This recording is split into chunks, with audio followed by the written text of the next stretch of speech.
भाजपा प्रदेश कार्यालय से बड़ी खबर आ रही है। जयपुर नगर निगम ग्रेटर उप महापौर चुनाव, पुनीत कर्नावत होंगे उप महापौर के लिए भाजपा प्रत्याशी। भाजपा प्रदेश कार्यालय से बड़ी खबर है। जयपुर नगर निगम ग्रेटर उप महापौर का चुनाव कुछ ही देर के बाद शुरू भी होगा।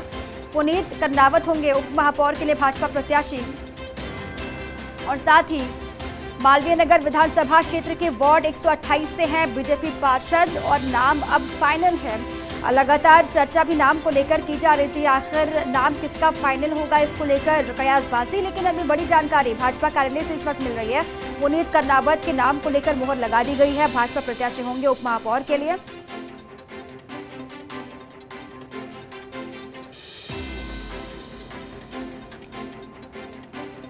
और पुनीत कर्नावत जो है वो मालवीय नगर विधानसभा क्षेत्र के वार्ड 128 से बीजेपी के पार्षद हैं। अब जयपुर ग्रेटर में भी आपने देखा था किस तरीके से माथापच्ची हुई थी। हालांकि साफ तौर से यहाँ पर स्थिति पहले से ही क्लियर होती हुई दिखाई दे रही थी, लेकिन उसके बावजूद भी कांग्रेस ने अपना कैंडिडेट भी यहाँ पर खड़ा किया मेयर के लिए। लेकिन तस्वीर साफ है, यहाँ पर ग्रेटर में जो है भाजपा का बोर्ड, यहाँ पर मेयर भी भाजपा का, उप महापौर के लिए वोटिंग होनी है। लेकिन हेरिटेज की स्थिति अलग है, वहाँ पर कांग्रेस अपनी अलग गणित लगा रही है।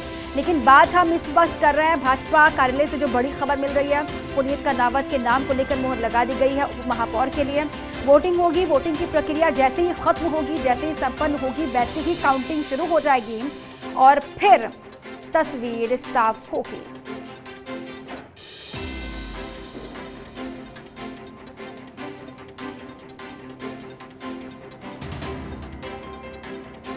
फर्स्ट इंडिया ने पहले ही दिए थे संकेत, ये बड़ी जानकारी है। फर्स्ट इंडिया ने पहले ही कहा था महेंद्र दलेत हो सकते हैं भाजपा की ओर से प्रत्याशी।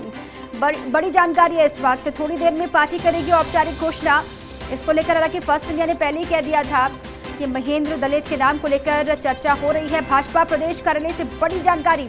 जयपुर नगर निगम ग्रेटर उप महापौर चुनाव की यहाँ पर चल रही है और 10 बजे से 2 बजे तक का वक्त है। पुनीत कर्नावत जयपुर ग्रेटर में उम्मीदवार जो हैं भाजपा की तरफ से और मालवीय नगर विधानसभा क्षेत्र के वार्ड 128 से बीजेपी के पार्षद हैं।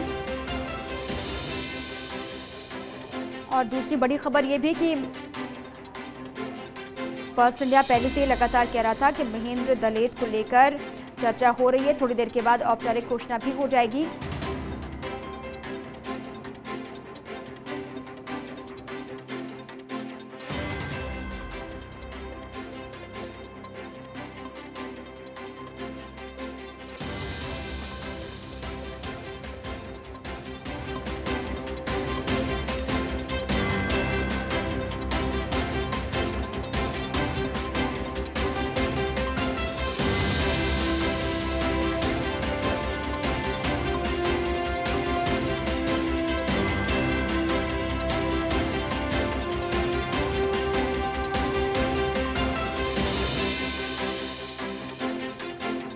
थोड़ी देर में पार्टी औपचारिक घोषणा भी करेगी महेंद्र दलेत के नाम को लेकर।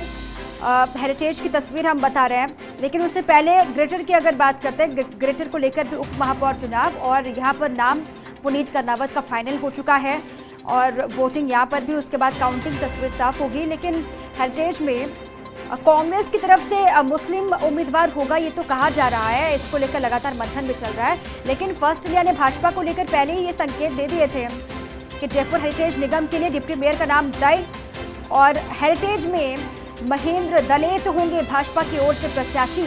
ये संकेत हालांकि फर्स्ट इंडिया ने पहले ही दिए थे। भाजपा के पास हैं 41 सदस्य।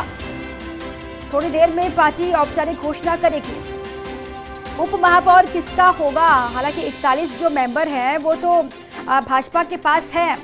अब जो तस्वीर है वो किस तरीके से क्लियर होती है या फिर क्या स्थिति बनती है, इसको लेकर लगातार चर्चा भी, बैठकें भी चल रही हैं भाजपा कार्यालय में भी और उधर कांग्रेस खेमे में भी लगातार बैठकों का दौर जारी है। वहां पर भी नामों को लेकर मंथन हो रहा है।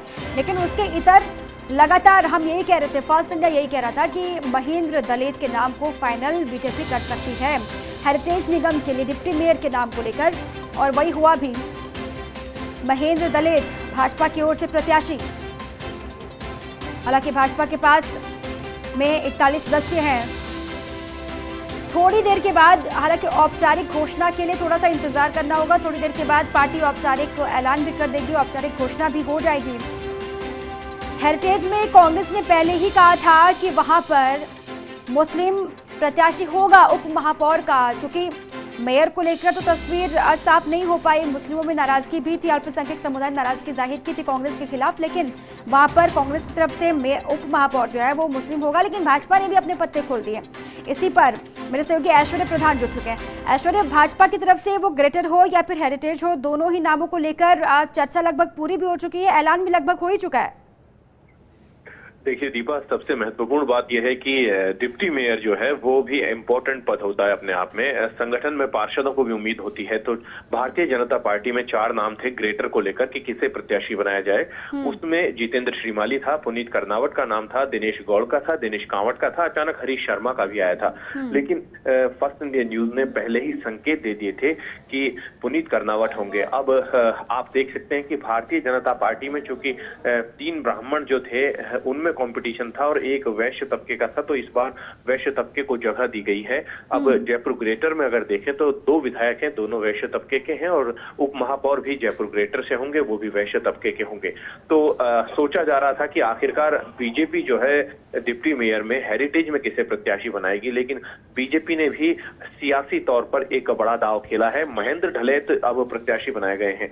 महेंद्र ढलेत जो है वो वाल्मीकि समाज से हैं और ये अपने आप में एक मैसेज देने की कोशिश की गई है कि हेरिटेज से महेंद्र ढलेत का नाम अचानक से आया है बीजेपी में।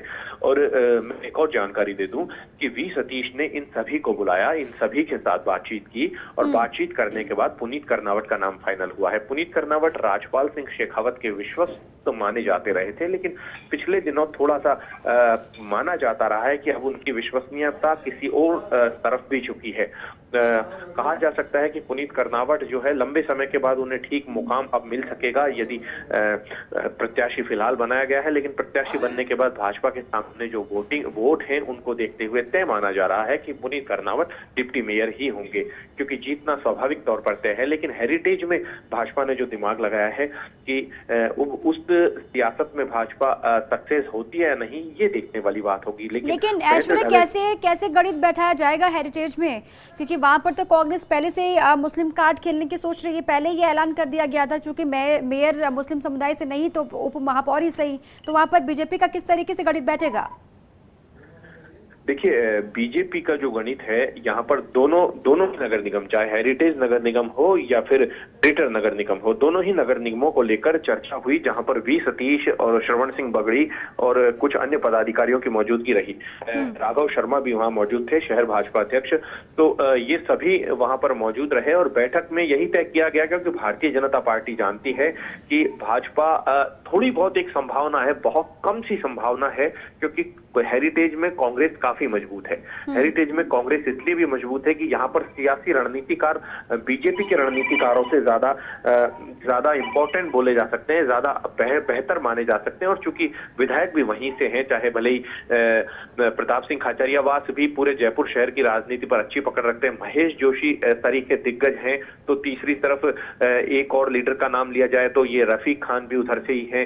ये तमाम लीडर जो हैं ये बीजेपी के रणनीतिकारों से ज्यादा अहमियत रखते हैं। लेकिन यहाँ पर एक चीज समझनी होगी दीपा, यहाँ पर बीजेपी ने जो रणनीति बनाई, यदि हेरिटेज के लिए भी रामलाल शर्मा सरीखा कोई नेता होता, क्योंकि रामलाल शर्मा ने एक इंटेलिजेंसी दिखाई जिसकी तारीफ वाकई में करनी होगी। उन्होंने तमाम पार्षदों को अपने विधानसभा क्षेत्र चौमू में लेकर चले गए और चौमू में उस पूरी होटल को ही सील करवा दिया था। तो वो चाहते थे कि किसी भी तरीके से एक वोट भी इधर उधर न हो, और भारतीय जनता पार्टी मानकर चल रही थी 95 कल मेयर के चुनाव में, और 97 तक पहुंच गई। ये बड़ी बात है। तो एक मैसेज दिया गया। तो कांग्रेस के सामने सोचने का विषय यह है कि ग्रेटर में उनकी रणनीति थोड़ी सी कमजोर रही, तो भाजपा के सामने सोचने का विषय है कि हेरिटेज में भाजपा की रणनीति कमजोर रही और भाजपा ने बाहरी लोगों को बुला लिया। देखा जाए तो वासुदेव देवनानी अजमेर से हैं, उन्हें यहां पर प्रभारी बनाया जाना, जितेंद्र गोठवाल खंडार से हैं, उन्हें यहां पर प्रभारी बनाया जाना, तीसरी तरफ मदन दिलावर है, वो हाड़ौती से आते हैं, उन्हें यहां पर प्रभारी, तो इन्हें प्रभारी और सह प्रभारी लगाया। ये बात समझ में नहीं आई। समझ में रामलाल शर्मा की आती है, जयपुर से ताल्लुक रखते हैं, यहाँ की सियासत को अच्छे से समझते हैं, तो ये शायद यहाँ पर कुछ थोड़ा सा भारतीय जनता पार्टी की कमजोरी नजर आई। लेकिन यहाँ पर दोनों पार्टियों को ही सोचना होगा आगामी दिनों के लिए। लेकिन कांग्रेस जो है उसकी भी तारीफ यहाँ पर काफी करनी होगी कि उन्होंने बीजेपी की जो सियासत थी हेरिटेज में उसे सफल नहीं होने दिया। जी बिल्कुल, क्योंकि लगातार तो यही कहा जाता है ऐश्वर्या, क्योंकि यहाँ पर शहरी सरकार जो है वो हमेशा से कब से यहाँ पर बीजेपी का रहा, लेकिन जिस तरीके से बढ़त या फिर एक तरीके से बोर्ड बनाने में कामयाब रही है कांग्रेस, तो बड़ी कामयाबी उसकी मानी जा रही है, क्योंकि सरकार भी इसलिए फायदा भी उसका मिला है। लेकिन हेरिटेज के मैं बार बार जिक्र इसलिए भी कर रही हूँ ऐश्वर्या, क्योंकि वहाँ पर मजबूती के साथ कांग्रेस खड़ी है, आपने भी कहा। वहाँ पर आज उप महापौर के लिए कोई गुंजाइश नजर आती है क्या? कोई तस्वीर आगे बनती हुई दिखाई देती है? अगर बनती है तो फिर किस तरीके से वो आगे बढ़ेगा, किस तरीके से होगा? कांग्रेस हेरिटेज में मुस्लिम के अलावा कहीं भी दिमाग नहीं लगाना चाहेगी। मुस्लिम, और चूंकि वो तबका जो है हेरिटेज में, उस तबके की अच्छी खासी संख्या है, कांग्रेस भी जानती है और भाजपा भी इस बात को अच्छे से जानती थी। भाजपा ने भी इसलिए टिकट भी दिए। हालांकि भाजपा का ये प्रयोग है, ये सफल नहीं हो पाया। भाजपा ने टिकट सोचकर दिए। भाजपा अब भले ही सोचने पर विवश है कि अगर उन्होंने मुस्लिम कैंडिडेट पर ज्यादा फोकस नहीं किया होता तो और भी ज्यादा ध्रुवीकरण होता, क्योंकि राजनीति में कई बार ध्रुवीकरण भी देखे जाते हैं। तो यहाँ पर दिमाग कांग्रेस ज्यादा नहीं लगाएगी। मुस्लिम का लगभग तय माना जा रहा है। लेकिन भारतीय जनता पार्टी की अगर बात करें तो भारतीय जनता पार्टी ने जो अपने लिहाज से सियासत की है उसमें काफी हद तक सफल हुई है। लेकिन अब सोचने पर विवश होना पड़ेगा, भाजपा को सोचना भी पड़ेगा कि हेरिटेज में कैसे मजबूत किया जाए खुद को।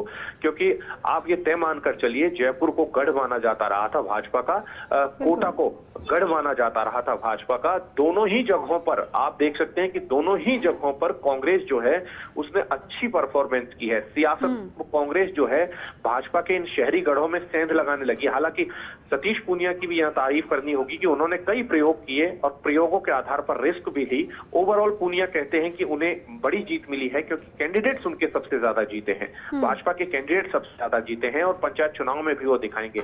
लेकिन जो चीज है उसे स्वीकार भी करना होगा कि शहरों में भी फोकस करना होगा। आदर्श नगर विधानसभा क्षेत्र पर फोकस करना होगा भविष्य में भाजपा को बहुत ज्यादा। तो दूसरी तरफ किशनपोल पर फोकस करना पड़ेगा, हवा महल पर फोकस करना पड़ेगा, क्योंकि धीरे धीरे करके सिविल लाइंस पर फोकस करना पड़ेगा। यहाँ पर कांग्रेस की सियासत फिलहाल काफी मजबूत है भाजपा के कंपैरिजन में देखा जाए तो। जीते हुए प्रत्याशी हैं वो अलग बात है, लेकिन भविष्य के लिहाज से भी उन्होंने अपनी रणनीति इसी हिसाब से बनाई है कि भाजपा को कड़ी टक्कर दी जा सके। हालांकि जनता किस तरफ मूव करेगी अलग बात होती है, लेकिन शुरुआती दौर से अब तक अगर इस रणनीति पर गौर फरमाया जाए तो यहाँ पर मैं एक अहम बात कहूंगा दीपा कि कोटा में राजेंद्र राठौड़ को भेजा गया था। गजेंद्र सिंह शेखावत के हाथ में जोधपुर की कमान थी और जयपुर को